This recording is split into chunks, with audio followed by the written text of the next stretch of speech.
Hello and welcome to Bad Analogies, where we're exploiting every loophole, dodging every obstacle, and penetrating the bureaucracy. Let's get started. I'm Chris West. And I'm Alex Mishork. So today, somebody asked me, students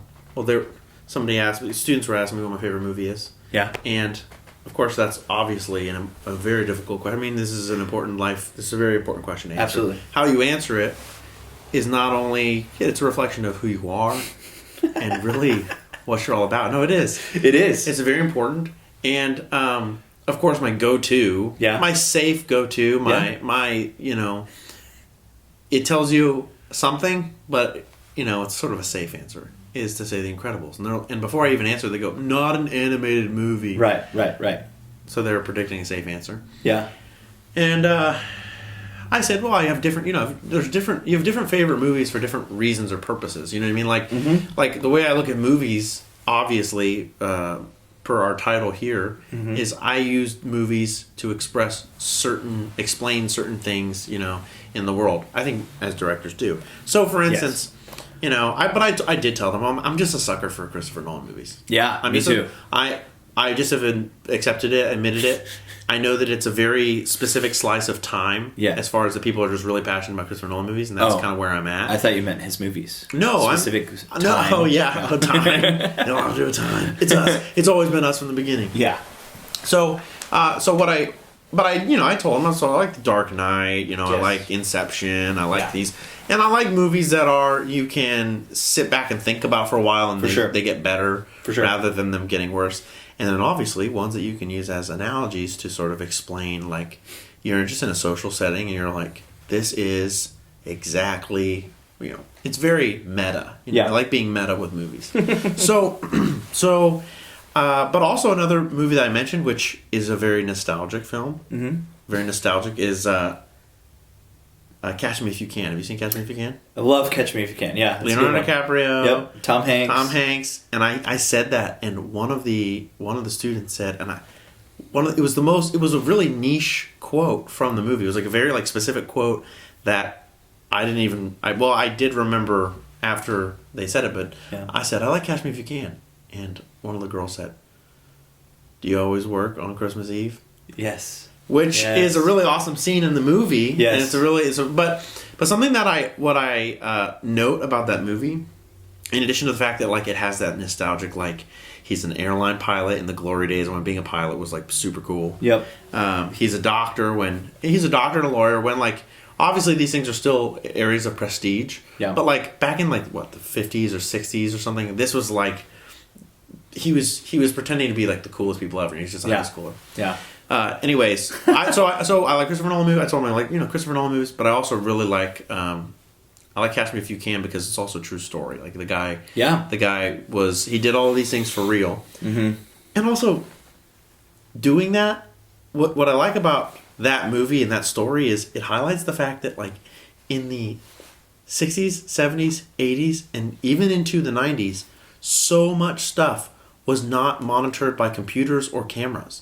So you could do anything. If it got past the one person who's supposed to look at it with their eyeballs, the paper with their eyeballs, you're getting into Harvard. You're getting into if it, you know what I mean? It's they're not doing any digital tracing background check of your all of your web, every single website that has your username or whatever.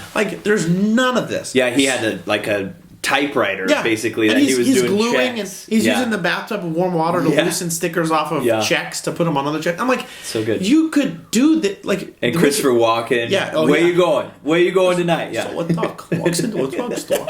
He's the two rats, two mice. He goes, boys, I'm telling you, you're gonna want that cowbell. So anyway, no, but that movie makes me think of is how much crime was happening.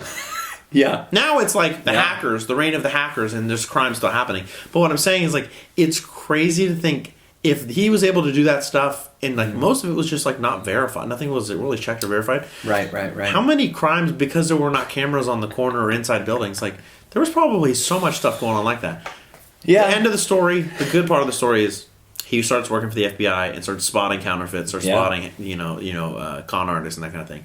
But which is cool. Anyways, that movie seems to me, I like movies that have a lot of nostalgia. Yeah. You know what I mean? So my top 3. Top 3 movies? Mm-hmm. Whenever I was in college, these were my go-to top 3. And they still hold up. And they still hold up just because I really haven't, like... I haven't reflected on, like, coming back to this and seeing what, like... Whether or not, like, one has changed or not. Oh, okay. But they're still awesome movies. I do really enjoy these movies. I can watch these movies and, like, get something else out of it or, like, reflect on it and stuff. So, Dark Knight, just because you said... Of course. Dark Knight is... I'm pretty sure, in a way, the Joker was a father to us all. I'm just a joke. Just a little joke, right? Just a little bit of dark humor. Yeah. And then, so Dark Knight. Yep. Saving Private Ryan. Yeah, that's a good one. That has some nostalgia to it, just because that was World War II, and definitely like loving. I love history, and World War II is definitely one of those like high points of history that like we always high point. Yeah. You can say high point. High point of like. Yeah. I think there's an infatuation with like studying and going into World War II and the Holocaust and things like that. And I remember, so the nostalgia part of that though is that was my first R-rated movie with my dad. Yeah, that like makes my sense. Dad showed me that, right? And like we were at my house. I remember where we were at, and like he was like, "It's your first rated R movie, boy," and it's gonna be awesome. Yeah, and like it was.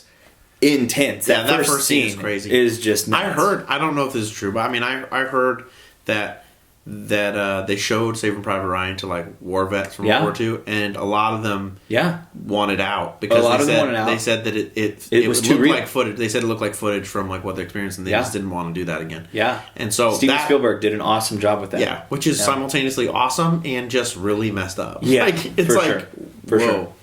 So that's number two. Well, so these are in no particular order. Got it. Okay. Lest anyone. They're in order for like our conversation. Got it. The last one is Shawshank Redemption.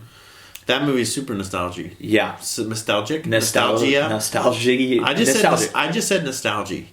Just want you to know that. Okay. Sounds like algae. Okay. So, Shawshank Redemption. We had to watch that at UD for one of my philosophy classes. What class? It was Phil and Eth, but we were reading Nicomachean Ethics, Aristotle's Nicomachean Ethics. It's a really nostalgic book. And they were talking about friendship. Yeah. And so the stages of friendship, you see Red and Andy go through those stages of friendship. Cool. Throughout the movie, and it was really, really cool. So we had to write a paper on it and stuff. I think I bombed the paper, but it was still an awesome, awesome movie. Nobody ever looks at the shoes. Yeah, exactly. That's not spoiler alert. That's at the end of the movie. Yeah, that movie is really. The one scene that I think of when I think of that movie is when they're tarring the roof or something, and then they get like beers. I think. And he doesn't. He doesn't get a beer? No, he doesn't, because he's like, I don't drink. He did it for them. He did it for his friends. Oh, he got it for them. He got it for them. Yes. Yeah. And so, but I remember like all of them drinking.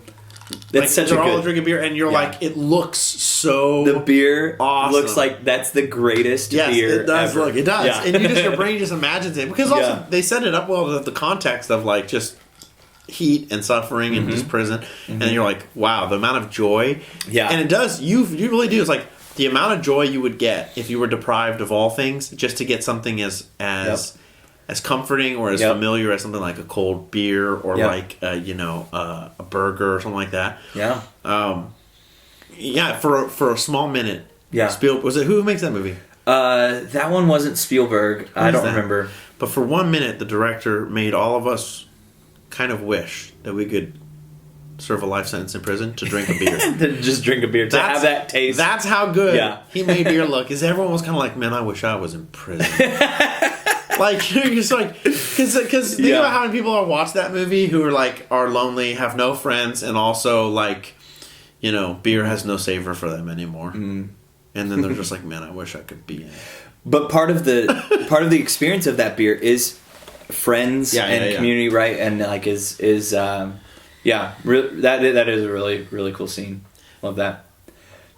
In that movie in general, like it's That movie. It's completely impractical. Set in the what? It's set in the what? The 50s? No, I think it's like 30s. Oh, I guess like the third. Yeah, probably. But it is a span of like 25, 30 years. That's true. Something like that. That's so the it's whole point of the movie. Yeah. So I guess they get out in like the 60s or 70s. So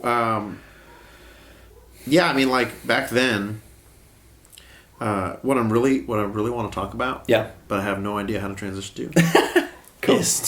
Is in the around that time from the 30s to the 50s, something really big happened in. Well, I don't know if it happens so much in movies, but happened in like in commercials and in advertising. Is in the 50s they started using like psychology. They started using psychology and like psychoanalysis, which was really in vogue at the time. It was like really trendy to like everyone was moving towards like sort of psychoanalysis in psychology to like basically read what kind of movies, what kind of products, what kind of commercials and ads would play best with people based on like their childhood wounds or their childhood desires, or like depth psychology was starting to merge with, instead of like some guy walking up to you saying, "Hey, we got a wonderful cigarette here," you know, it's like, I was like, "Oh, we got the best car you've ever seen. It's got a great engine. Here are all the reasons you should buy the car."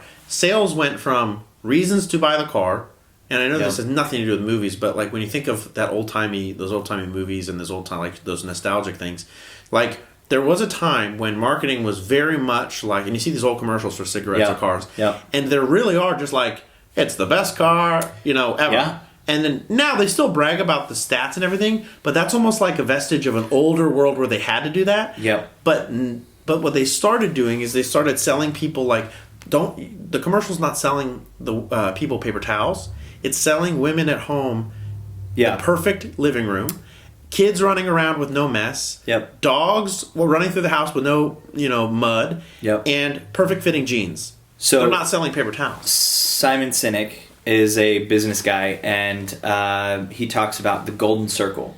And he talks about, so in the inner circle is the why, and then there's a middle circle, it's the how, and then the broader circle is the what. And so what he talks about is, so this is about probably like 10 or 15 years ago.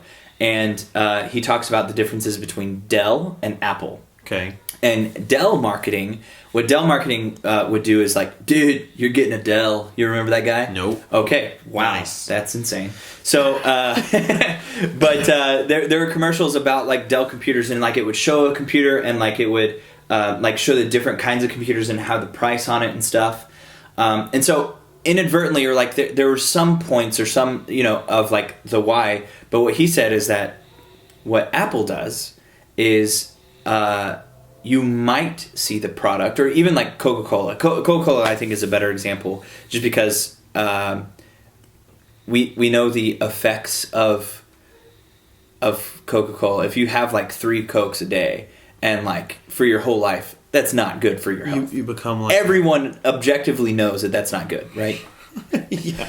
I mean, I'm having a hard time imagining, but I know there are people out there who drink like 3 Cokes a day. Yeah, or like a Route 44 Sonic size super big gulp of what Coca-Cola. Creeps me out?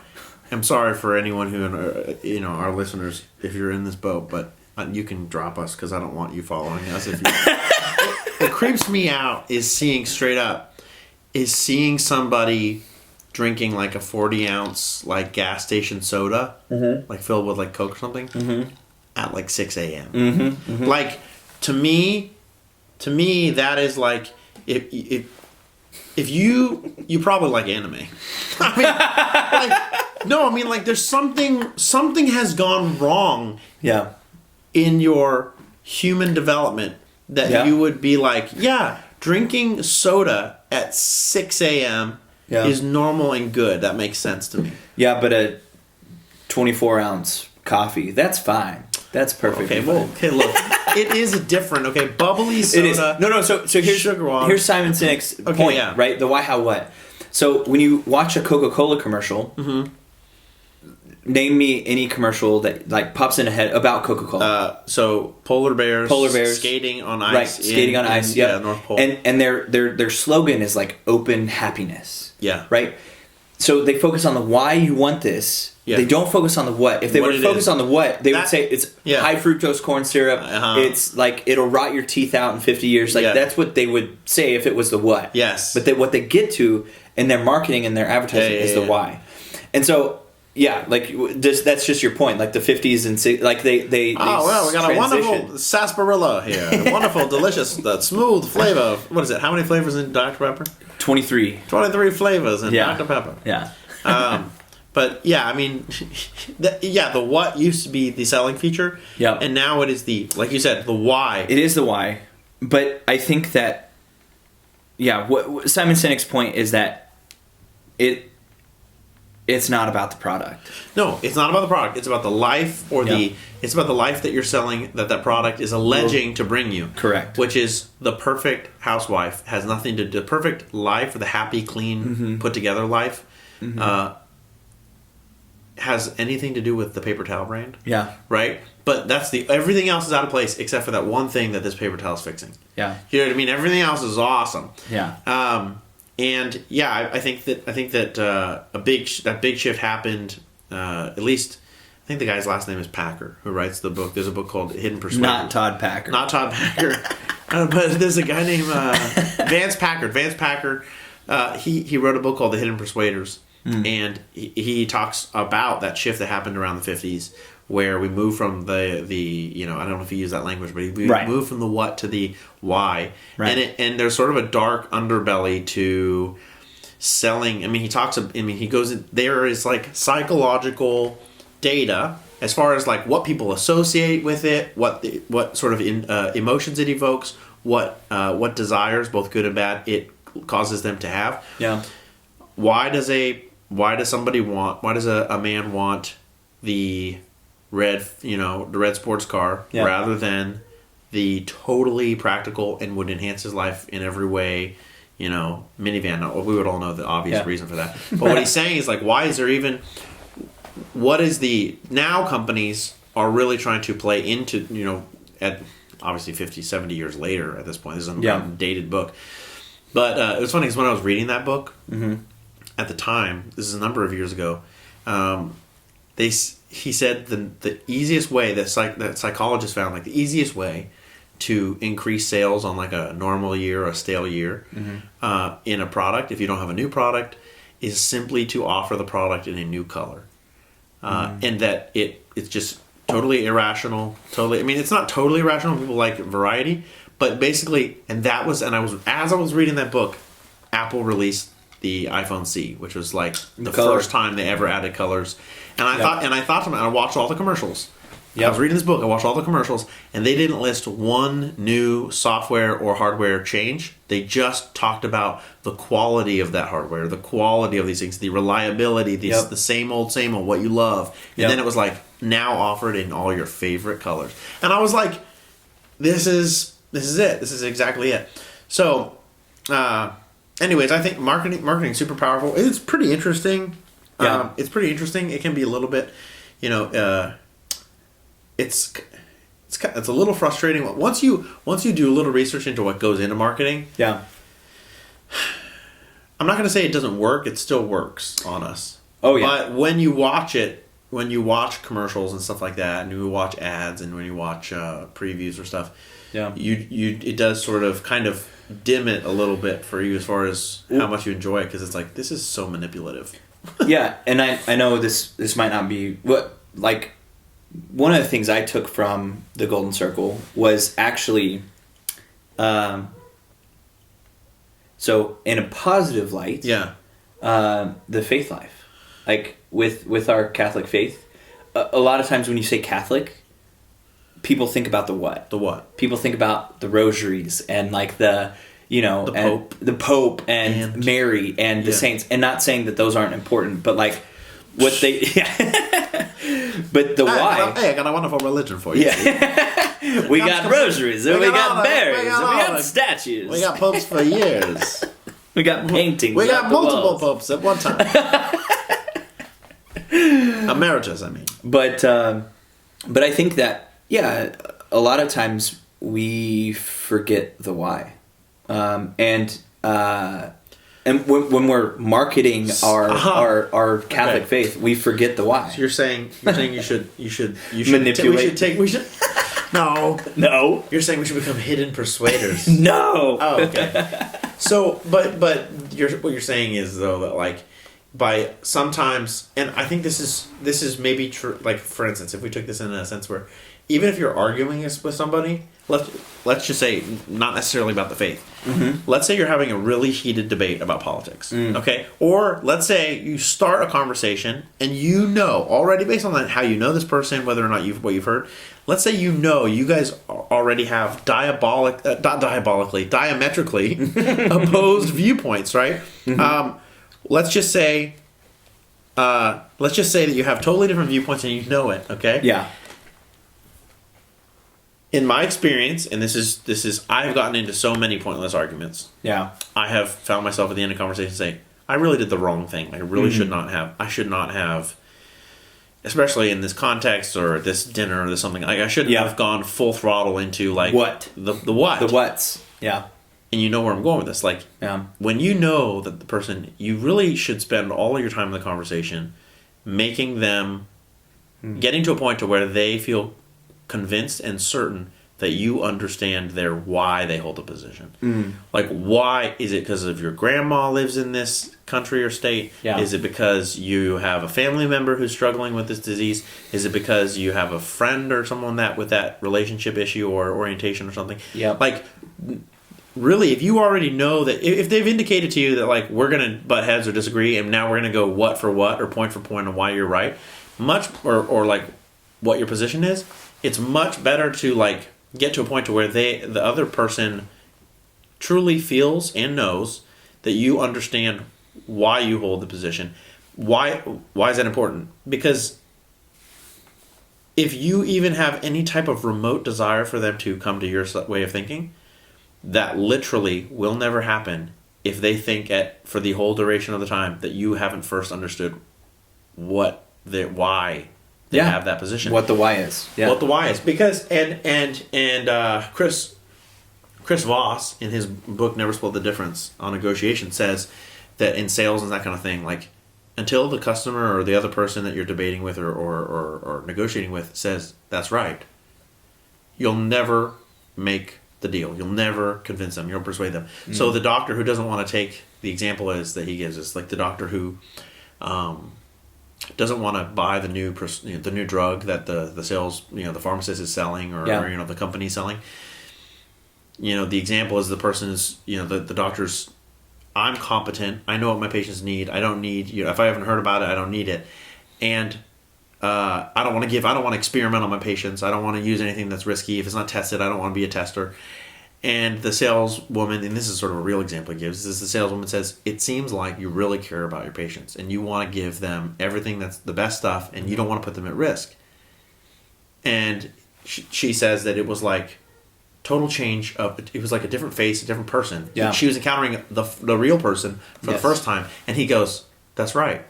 And then everything she had to say about, in response to that desire, that why is he saying no? It doesn't mean you can force people or change their mind. Like if that real version of himself, or maybe that like unguarded version of himself, never would take it, that doesn't mean you can just like bully your way in. Yeah. But I would say that for most people in today's climate, when we're talking about like family members disagreeing, opinions, fights, debates, argument, politics, so much more. And I'm saying this.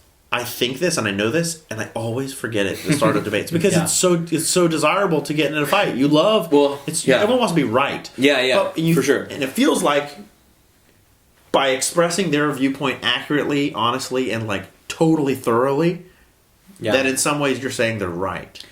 Yeah, or at least that you understand. But I think an important thing before that is knowing your why. Right. Good. Yeah. Like knowing why you hold this certain belief or like this stance in politics. Is it because you've thought it through, or is it because you have some emotional ulterior motive in like if you were to be proven wrong, it would be embarrassing, or proven wrong, then you'd have to change something. Yeah. Or proven wrong, then you'd have to admit that you were wrong for a long time. Yep. Oh my gosh. Yeah. That's why it's hard. Yeah. That's why it's hard to leave the Matrix. Yep. Because a lot of times you're like, that would mean I lived 45 years of my life believing the wrong thing and fighting for the wrong team. Yep. So there's a lot of reasons why people would not change their mind in a debate. But correct. Or convert to another faith. Or convert to another faith. Yeah. Yeah, so I mean, I think that that's an interesting. What's the guy's name of the Simon Sinek? And his book is Start with the Why. Basically, you can watch a 15-minute YouTube video of him doing the Golden Circle, and it's everything in the book that's like 80 pages too long. Oh yeah. Well, I mean, a lot of authors do that. Yeah. A lot of authors do that to where they give a lot of case examples or evidence for it. Yeah. Which you kind of have to do if you're proving your concept. Yeah. Like if you just came out with a concept with no examples, then you'd be like, well, great theory, but that probably doesn't work in the real world. Mm-hmm. So yeah, you kind of have to have more pages for the real books. Mm-hmm. Yeah. So why? Yeah. Why do people want to buy things? Why are they interested in it? Why do people have certain movies as their favorite movies? Interesting. Is it because Catch Me If You Can was my first PG-13 movie ever? Was it? No. Oh, okay. But that would be really amazing.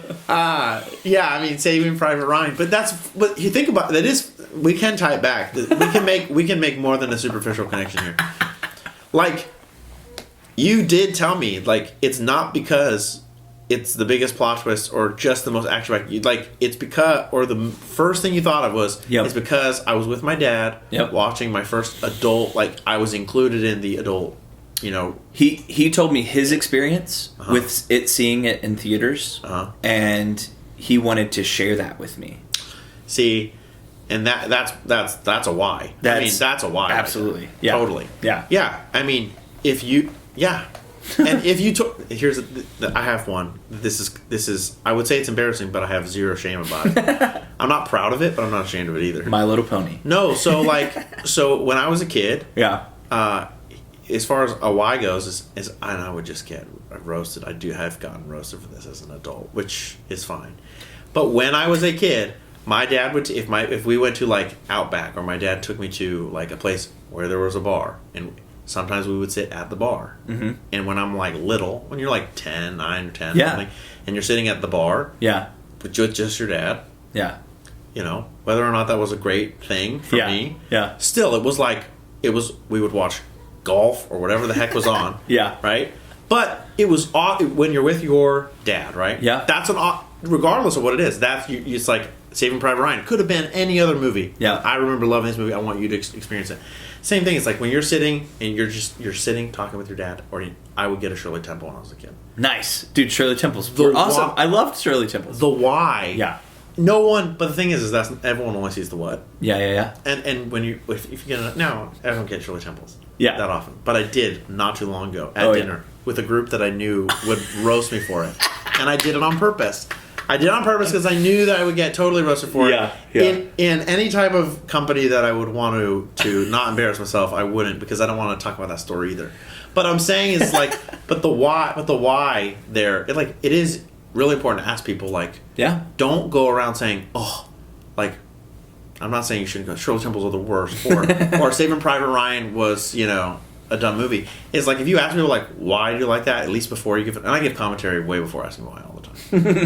But it is interesting. What I'm saying is it leads to much more interesting conversations. For sure. Leads to much more meaningful debates. Yep. Leads to much more persuasive arguments. For sure. And like the Shirley Temple example that you gave, like you've already thought of the why. Right. And so that makes it even a bit more like, not flexing on the people that you were with, but like in a way, like, I can give a reason. Yeah, I can give a reason. I can give a reason, and the reason's not like, well, I mean, because if you look at the what, there's not a lot of good reasons. Yeah, there's not a lot of good reasons. Other than just pure nostalgia. Yes. Pure 1990s, early 2000s nostalgia. Absolutely. Which is probably, we should talk about it another day. Yep. Because there's so much in the 2000s. There is. There's a lot in the 2000s. Yes. Anyways, so cool. So just in summary, nostalgia is powerful. Yes. It can lead to some very serious, like, whys behind people's choices, purchases, decisions, favorites. So if we focus more on the whys, either behind the people that were around's decisions, also, like you said, knowing our own. Knowing your own why. And also, yeah, like if you can answer that, one, you can give a much better, more persuasive example of like why someone should come over to your way of thinking, or you can at least give a better defense of like, why you did that, chose that, or have that preference.